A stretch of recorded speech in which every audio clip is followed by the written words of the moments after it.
Welcome to episode 3.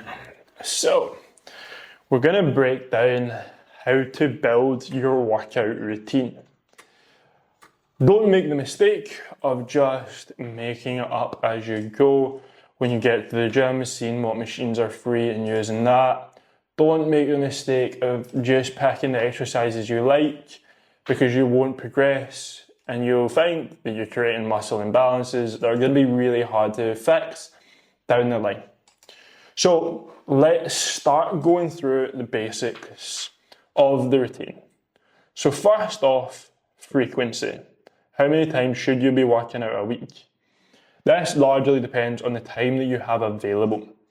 However, the majority of people can work out 3 times a week and see fantastic results. If you have more time in your hands, working out 5 days a week is completely doable and you will see results from, but don't fall into the trap of more equals more.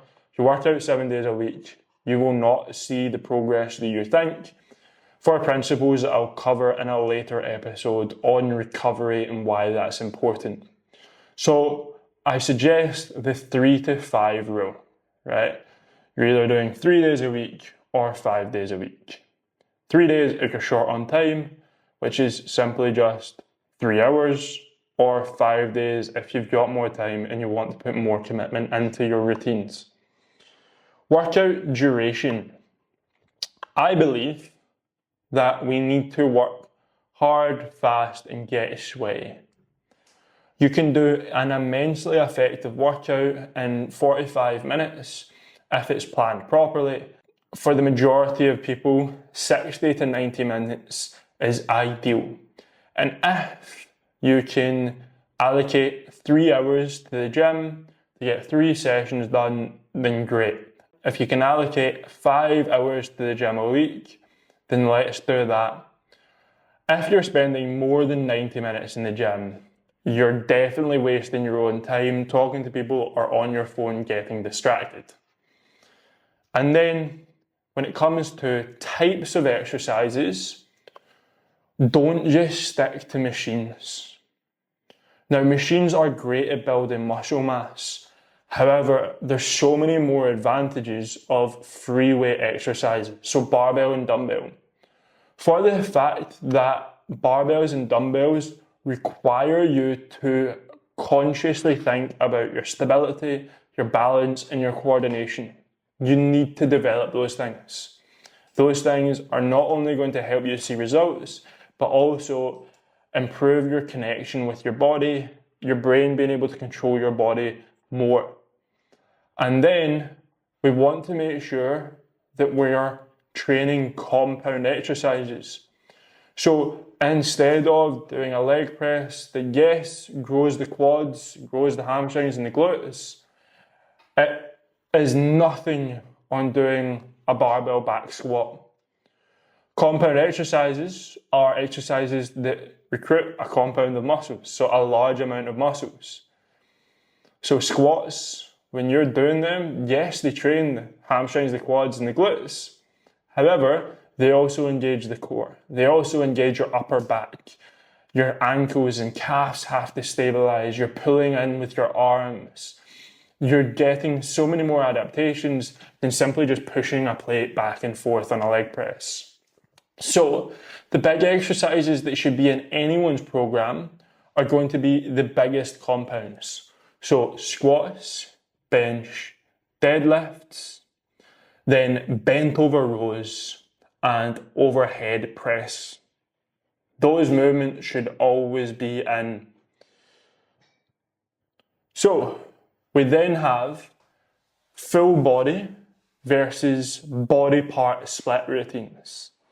Meaning that you either go into the gym and you train every single muscle part in one go, or you go into the gym and you train individual muscle parts.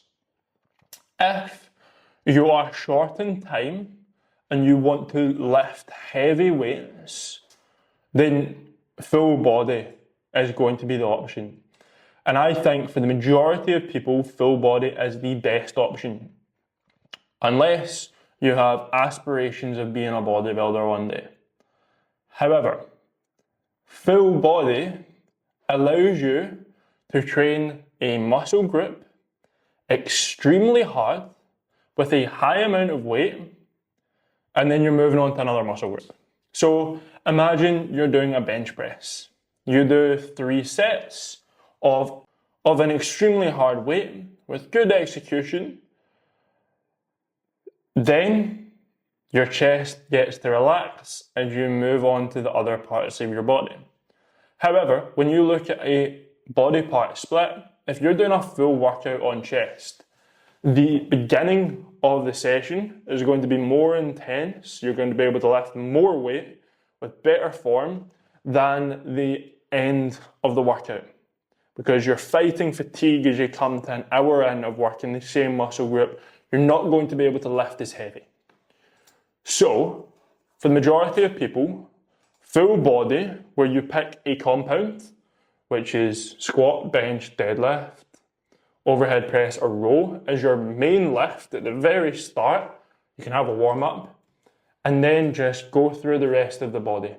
So if we pick squat, for example, you're training your legs, then you can go on to chest press, and then you could go on to bent over rows for your back, then you can go on to shoulder press for your shoulders.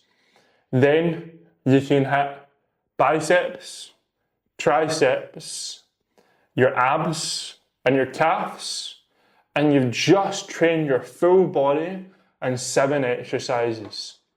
If you do that 3 times a week, that is you hitting each muscle group with intensity spread across the week.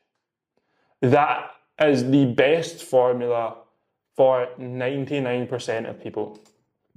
And if you pick a workout that has the main compounds as the primary focus, being a squat, and then your second workout being the primary focus, which is exercise 1 on deadlifts, and then your primary focus on your third one might be bench press, and you add in some variation throughout those then additional exercises.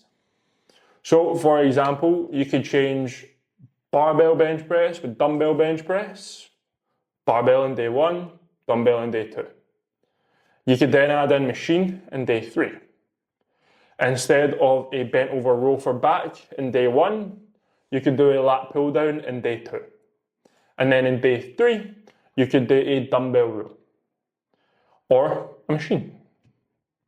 For biceps, you could do a normal bicep curl, a preacher curl, an incline curl.